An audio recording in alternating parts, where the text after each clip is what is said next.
안녕하세요.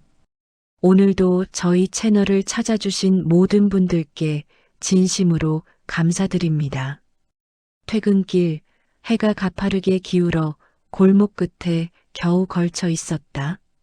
사람들은 누군가에게로 혹은 어디론가 급하게 흘러가는데 유독 내 발걸음만 혼자 멈춰 있는 것처럼 느렸다. 숨을 한번 깊게 들이쉬고 나서야 나는 그 골목을 향해 걸음을 옮겼다. 바람이 스친 자리엔 오래된 먼지 냄새와 비슷한 그리고 묘하게 따뜻한 향기가 섞여 있었다.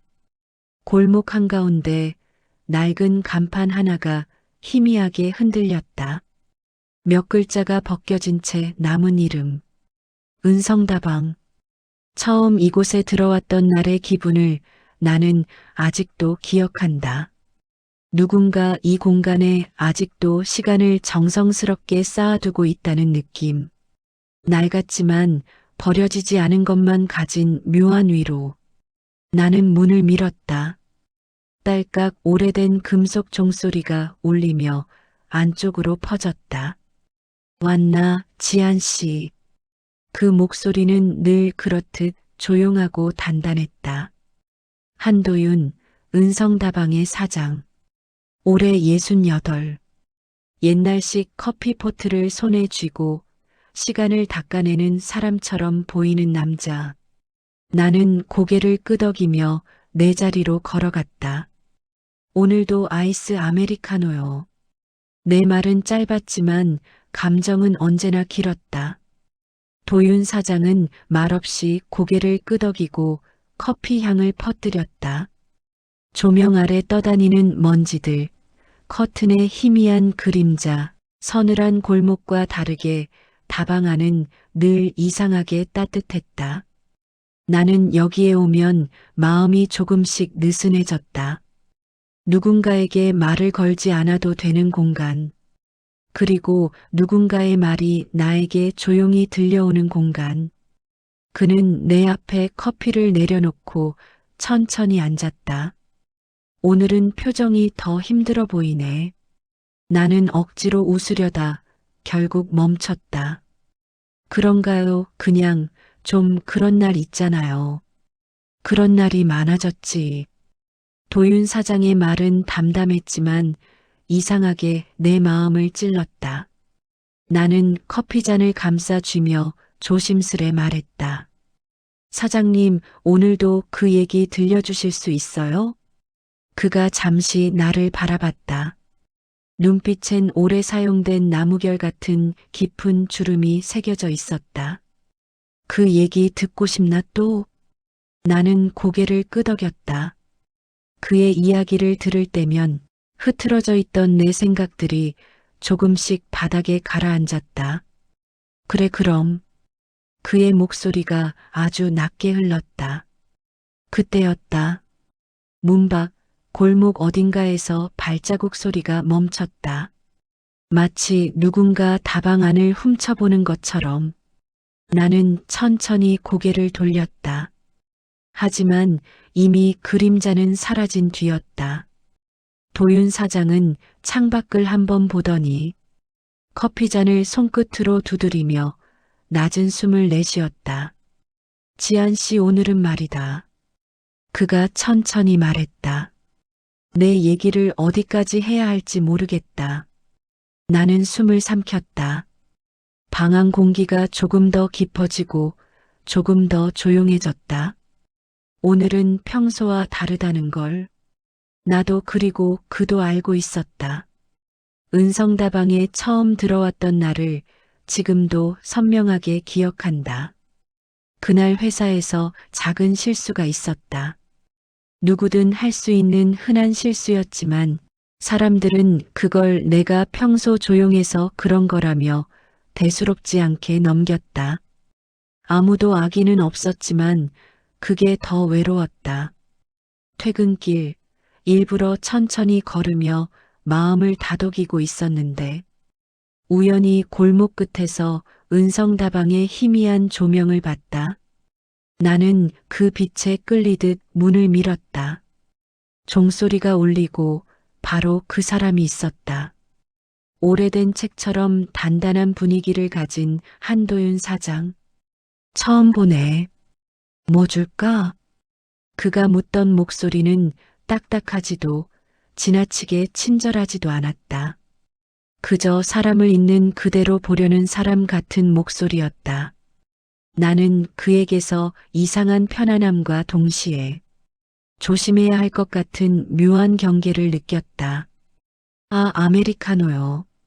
내 대답은 유치할 정도로 평범했다. 그는 고개를 끄덕이고 커피포트를 챙겨 불을 켰다. 오래된 다방 특유의 향, 낡은 라디오에서 들려오는 애매하게 잡음 섞인 음악, 누군가 오래전에 벗어난 듯한 의자의 지붕. 그 모든 게 그 순간엔 너무 따뜻했다. 첫날부터 나는 이상하게 마음이 놓였다. 하지만 말로 설명할 수 없는 무언가가 또 조여왔다. 이 공간엔 시간이 오래 머물러 있고 그 시간은 쉽게 열리지 않는 느낌. 그날 이후 나는 퇴근길마다 자연스럽게 이곳으로 향했다. 도윤 사장도 처음엔 거의 말을 하지 않았다. 하지만 어느 날 그는 불쑥 그런 말을 꺼냈다. 지한 씨는 참 조용하구먼. 상황이 그렇게 만들죠. 그는 잠시 나를 보더니 말했다. 사람이 조용하다고 속까지 조용한 건 아닌데. 그 말이 왜 그렇게 마음을 건드렸는지 모르겠다. 나는 평생 누가 나에게 그런 말을 해준 적이 없었다. 그날 이후 그는 내가 들어올 때마다 커튼을 조금 걷어 햇빛이 들게 하거나 내 자리에 앉기 좋게 의자를 빼두었다. 사소한 행동이었지만 그 사소함이 나에겐 큰 온기처럼 느껴졌다. 그러던 어느 날 도윤 사장은 갑자기 커피잔을 내려놓으며 말했다. 지한 씨, 네. 사람한테 정들면 다방 문 닫는 게 더 어려워져. 그 말은 아무런 맥락도 없이 들렸지만 나는 본능적으로 그 안에 담긴 무게를 느꼈다. 문 닫으실 생각 하신 적 있어요? 나는 조심스럽게 물었다. 그는 짧게, 아주 짧게 눈을 내리깔았다.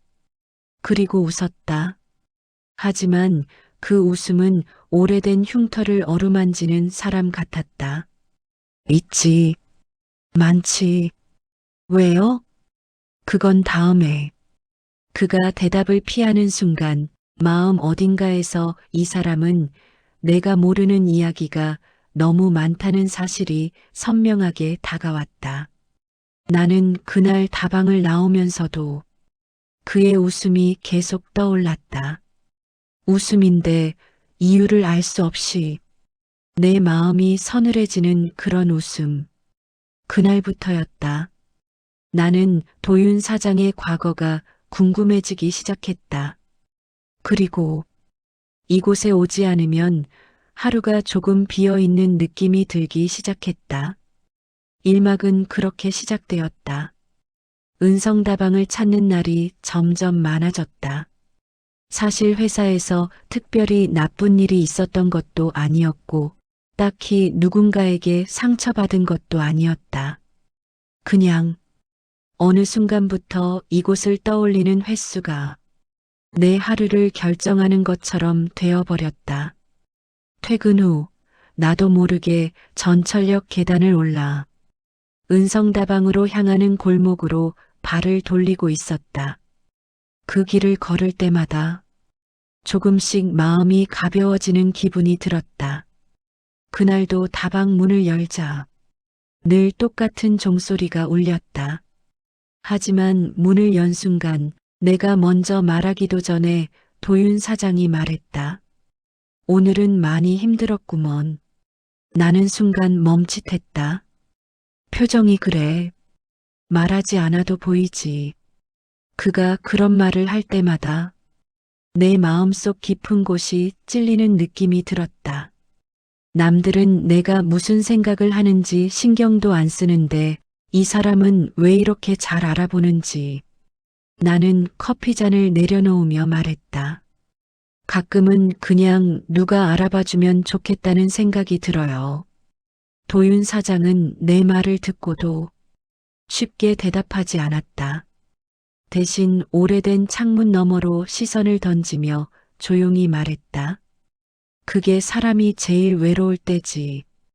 그 말은 마치 내가 미처 꺼내지도 않은 속마음의 한 부분을 그가 먼저 읽어낸 것처럼 들렸다. 나는 창가에 앉아 떨어지는 낙엽을 바라봤다. 늦가을 바람이 스치고 창문 틈에서 작은 소리가 났다. 사장님은요? 내가 천천히 물었다. 언제 제일 외롭다고 느껴요? 그는 커피포트를 닦다 손을 멈췄다. 그리고 작은 숨을 고르고 말했다. 나는 말을 걸 사람보다 말을 들어줄 사람이 없는 게 더 무섭더라. 가만히 듣고 있던 나는 심장이 잠깐 멈춘 것 같은 기분이 들었다. 그 말이 언제나 혼자 있었던 내 마음과 너무 닮아서 도윤 사장의 손등엔 깊은 주름이 있었다. 그 주름 사이사이에 세월과 상처와 말하지 못한 마음이 겹겹이 쌓여 있는 느낌이었다. 사람은 그가 천천히 말을 이었다. 나이가 들면 딱 두 가지를 잃어. 몸이랑 사람. 나는 어떤 이유에서인지 그 말이 너무 슬펐다. 사장님은 누굴 잃으셨어요? 조심스럽게 물었다. 그는 잠시 나를 바라보다 고개를 아주 천천히 저었다. 그건 얘기하면 길어져. 전 괜찮아요. 지한 씨가 괜찮아도 나는 그 얘기를 꺼내려면 하루가 무너질 것 같아. 그 말을 들은 순간 나는 알 수 없는 불안감과 연민이 동시에 밀려왔다. 그 사람에게 내가 모르는 어떤 슬픔이 있다는 사실이 왜 이렇게 마음이 아픈 건지. 그때였다. 창밖에서 바람이 세게 불며 문 위에 작은 간판이 흔들렸다. 나는 커피를 마시려 손을 뻗었고 그 순간 도윤 사장의 손이 컵을 가져가며 내 손등에 스쳤다. 아주 잠깐, 정말 한순간이었다. 그 짧은 접촉이 왜 이렇게 따뜻하게 느껴졌을까? 하지만 도윤 사장은 손을 재빨리 거두고 약간 굳은 얼굴로 말했다. 지한 씨, 우리 둘 다 선을 잘 지켜야지. 그 말은 마치 그가 먼저 무너질까 두려워하는 사람처럼 들렸다. 나는 아무 말도 할 수 없었다. 선이라는 단어가 머리 위에서 갑자기 떨어진 돌처럼 무겁게 느껴졌다. 그날 집으로 가는 길, 나는 내 손등을 몇 번이나 바라봤다. 닿은 것도 아닌데 왜 아직도 그 온기가 남아있는 것처럼 느껴지는지. 그리고 그 온기가 왜 이렇게 무서운지. 지금도 그날을 떠올리면 식어버린 커피 잔처럼 마음이 묘하게 차가워진다. 갑작스러운 비가 내렸고 우산을 챙기지 않았던 나는 다방으로 뛰어들어갔다. 문을 열자 종소리와 함께 빗물 냄새가 실내로 섞여 들어왔다. 젖었구먼. 도윤 사장은 말보다 먼저 수건을 내밀었다. 나는 그 수건을 받으며 머뭇거렸다. 사장님은 어떻게 아셨어요? 발소리가 급했지. 그런 날은 대개 비를 피해서 오는 거야. 그는 아무렇지 않게 말했지만 나는 그 말이 왠지 따뜻해서 괜찮다는 한마디보다 더 위로 같아서 울컥했다. 나는 창가에 앉아 빗줄기를 바라봤다. 물방울이 유리창을 타고 흘러내리며 골목의 빛을 뒤섞었다. 도윤 사장은 커피를 내리며 말했다. 지한 씨는 비 오는 날을 싫어하나 보구먼. 왜요? 그렇게 보세요? 비 오는 날 오는 사람들은 대개 비 때문이 아니라 마음 때문이지. 그 말은 너무 정확해서 마음이 놀란 채로 멈춰버린 느낌이었다. 나는 조심스럽게 말했다. 그럼 사장님도 비 오는 날 누군가를 기다린 적 있어요? 그는 대답하지 않았다. 대신 포트를 내려놓고 낡은 의자 하나를 내 자리 앞으로 가져왔다. 그리고 아주 천천히 앉았다. 마치 무언가를 결심한 사람처럼. 지한 씨, 그가 낮게 불렀다. 내 얘기 어디까지 들었었지? 나는 그 질문의 무게를 잊지 못한 채 말했다. 아직 많이요. 그래. 그치. 그는 잠시 바닥을 보았다. 사람은 말이야. 잃어버린 사람 이야기를 꺼내려면 그 사람까지 다시 잃는 기분이 들거든. 그 말에 나는 어떤 감정이 훅 올라왔다. 그가 잃어버린 사람이라는 말이 이 이상하게 오래된 다방 냄새와 그의 손끝의 주름과 낡은 조명과 모든 것에 얽혀 있는 느낌이었다. 사장님, 내 목소리가 스스로도 놀랄 정도로 떨렸다. 말해도 돼요. 저 있어요. 그는 내가 건넨 말에 잠시 눈을 감았다. 그리고 천천히, 아주 천천히 입을 열었다. 젊었을 때 나는 이 다방 때문에 한 사람을 잃었어. 그 말에 나는 숨을 삼켰다. 그게 무슨 뜻이에요? 다방을 지킨다는 건 누군가를 버리는 일인 줄 그땐 몰랐지. 그는 잠시 침묵했다. 어깨가 아주 조금 떨리고 있었다. 그 사람은 내가 지키고 싶었던 단 하나의 사람이었는데 나는 말하지 못했다. 그의 표정과 목소리, 그가 지금도 마음 어딘가에 묶여 있는 사람이라는 사실, 그 모든 게 갑자기 너무 선명하게 다가왔다. 그래서 그 뒤로는 그가 낮게 말했다. 누구랑 마음을 나누는 일이 겁이 나. 그 말은 내 가슴을 비처럼 두드렸다. 나는 손에 쥔 컵을 내려놓고 조심스럽게 물었다. 저도 그 안에 들어요? 도윤 사장은 대답 대신 창밖을 바라보았다. 비가 더 세게 내렸다. 그리고 아주 조용한 목소리로 말했다. 지한 씨는 선만 잘 지키면 괜찮을 거야. 그 말이 선이라는 단어가 갑자기 너무 차갑게 느껴졌다. 근데 내가 속삭였다. 왜 저한테 그 선이 자꾸 흐려질까요? 그는 손을 움켜쥐었다. 그리고 숨을 내쉬었다. 서늘한 한숨. 나도 그래. 그 한마디가 떨어진 순간 비보다 더 큰 소리가 내 안에서 쏟아졌다. 우리는 아무 말도 하지 않았다. 말할 수도 없었다. 두 사람 사이의 공기가 너무 뜨겁고 너무 조심스럽고 너무 위험해졌기 때문에. 그리고 그때 전등 위에 걸린 그림자가 둘의 그림자를 겹쳐 놓았다가 천천히 떼어냈다. 그게 무엇을 의미하는지 우리는 이미 알고 있었다. 그날은 비가 그친 다음 날이었다. 골목 바닥엔 물기가 남아 있었고 은성다방 앞 간판은 햇빛을 받아 희미하게 반짝였다. 나는 조금 일찍 도착했다.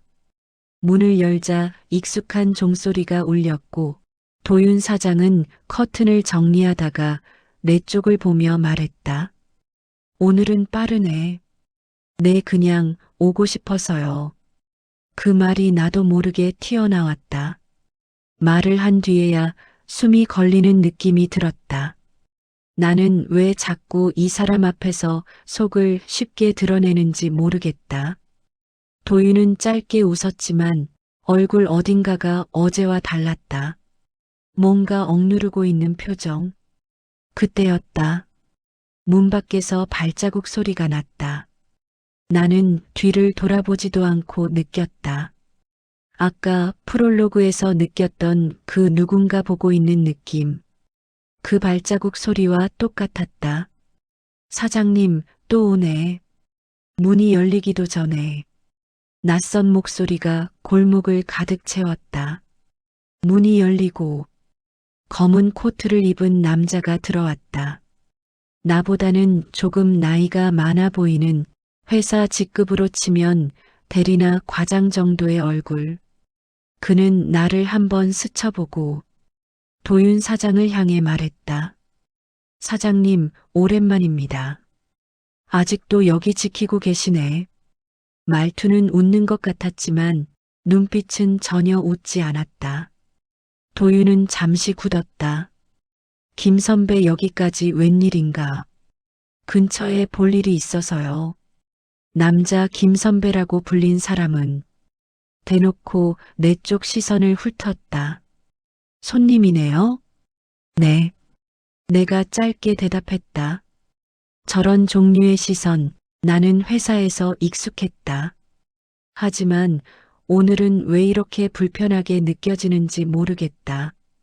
김 선배는 다방 안을 둘러보며 말했다. 요즘 말이 좀 돌아다니더라고요. 사장님이 손님이랑 정이 많이 드셨다고? 그 말은 유리컵을 떨어뜨린 듯 조용히 깨지는 소리였다. 도윤은 입술을 깨물었다. 말이란 건 늘 보태지지. 그렇죠. 특히 이렇게 폐쇄적인 골목에서는 더 그렇죠. 나는 숨을 잠시 멈췄다. 이 사람은 지금 우리 둘의 관계를 의심하고 있는 거였다. 말도 안 되는 오해. 그런데 왜 이렇게 심장이 뛰는 건지. 나는 도윤을 바라봤다. 그는 아무 말이 없었다. 표정도 없었다.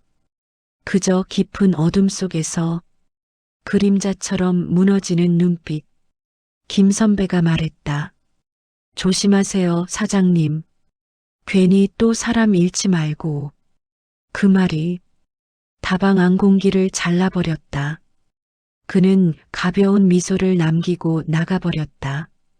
문이 닫히는 순간까지 내 심장은 계속 뛰고 있었다. 나는 도윤에게 물었다. 사장님, 지금 그 사람이 지한 씨. 그의 목소리가 더 낮아졌다. 오늘은 그냥 집에 가. 그 말은 나를 밀어내기 위한 말이었다. 두려움 때문인지, 지키기 위해서인지, 썩어버린 과거 때문인지 알 수 없었지만 나는 억지로 웃어보려 했다. 저 아무것도 아닌데요. 오해도. 지한 씨. 그는 내 말을 끊었다. 나는 괜찮아도 지한 씨는 괜찮지 않을 수 있어. 그 말이 이상했다. 나는 이 사람 때문에 괜찮지 않을까봐 걱정한다는 뜻인가? 아니면 나 때문에 이 사람이 위험해질까봐 그런 건가? 둘 다 무서운 말이었다. 나는 의자에서 천천히 일어나며 말했다. 왜 이렇게 저를 멀리하려고 하세요? 그는 대답하지 않았다. 대신 시선만 내 쪽을 스쳐 지나갔다. 그 눈빛에는 말하지 못한 감정이 너무 많았다. 외로움, 후회, 죄책감, 그리고 그보다 더 깊은 무언가. 나는 다방 문을 밀며 마지막으로 뒤돌아봤다. 도윤은 움직이지 않았다. 그저 서서 마치 오래전 잃어버린 무언가에 다시 손을 대지 않으려는 사람처럼 그 자리를 버텼다. 문이 닫히는 순간 작은 종소리가 울렸다. 아주 슬픈 종소리처럼 들렸다.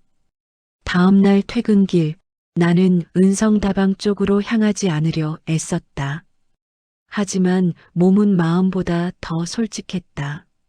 생각과 다르게 길을 건너고 어제와 똑같은 골목으로 들어가고 있었다. 다방 앞에 도착했을 때 내 손은 이미 문 손잡이를 쥐고 있었다. 하지만 문은 열리지 않았다. 안쪽에 불은 켜져 있었지만 그 불빛이 왠지 나를 받아주지 않는 것처럼 느껴졌다. 잠시 숨을 고르고 문을 열었다. 종소리가 울리고 도윤 사장이 고개를 들었다. 왔구먼. 그의 목소리는 평소와 같았다. 하지만 표정은 전혀 같지 않았다. 오늘의 도윤은 어제보다 훨씬 더 멀리 있었다.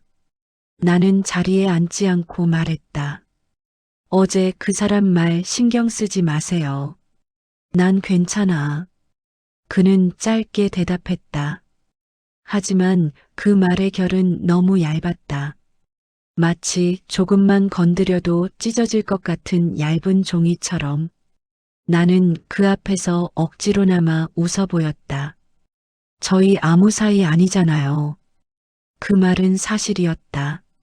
하지만 말하는 순간 내 가슴이 깊게 쑤셨다. 도윤은 시선을 떨어뜨렸다.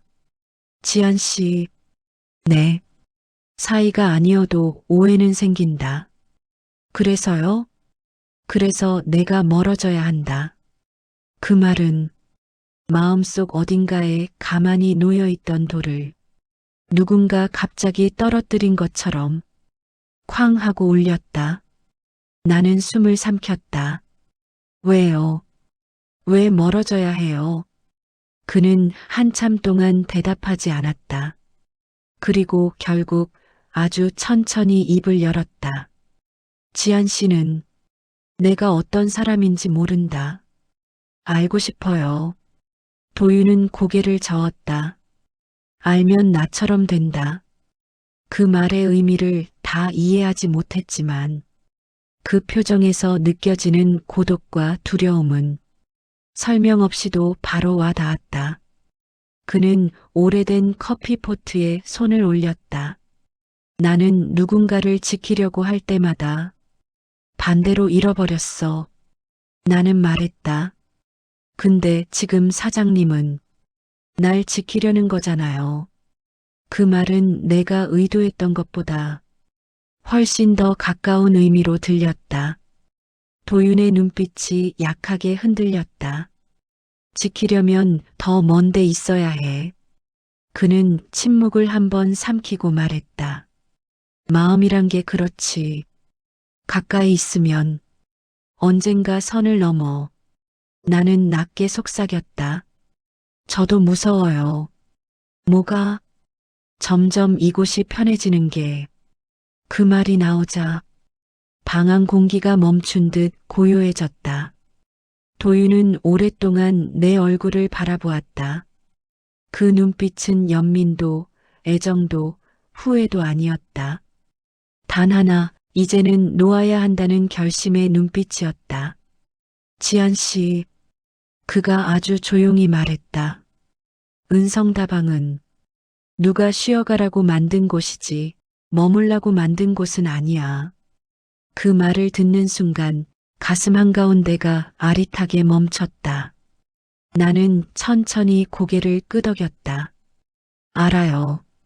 도윤은 테이블 위에 작은 종이를 밀어주었다. 그 안엔 익숙한 글씨. 괜찮다. 하지만 괜찮은 척하면 마음이 더 아프다. 나는 천천히 종이를 접었다. 사장님 감사했어요. 그는 힘없이 웃었다. 왔던 길 그대로 돌아가면 된다. 네. 그리고 한참 만에 그가 마지막으로 말했다. 잘 가라, 지한 씨. 나는 문을 열며 다방 안의 따뜻한 공기를 깊게 들이마셨다. 다시는 느낄 수 없을 것 같은 오래된 햇빛 냄새. 문이 닫히자 종소리가 울리고 짧게, 아주 짧게 은성다방의 조명이 흔들렸다. 그리고 나는 골목을 걸었다. 발걸음 하나하나가 누군가의 아주 작은 온기를 떠올리는 듯 무거웠다. 뒤돌아보니 은성다방의 불이 천천히 꺼졌다. 나는 알았다. 그건 이별의 신호가 아니라 서로를 지키기 위한 마지막 배려라는 걸.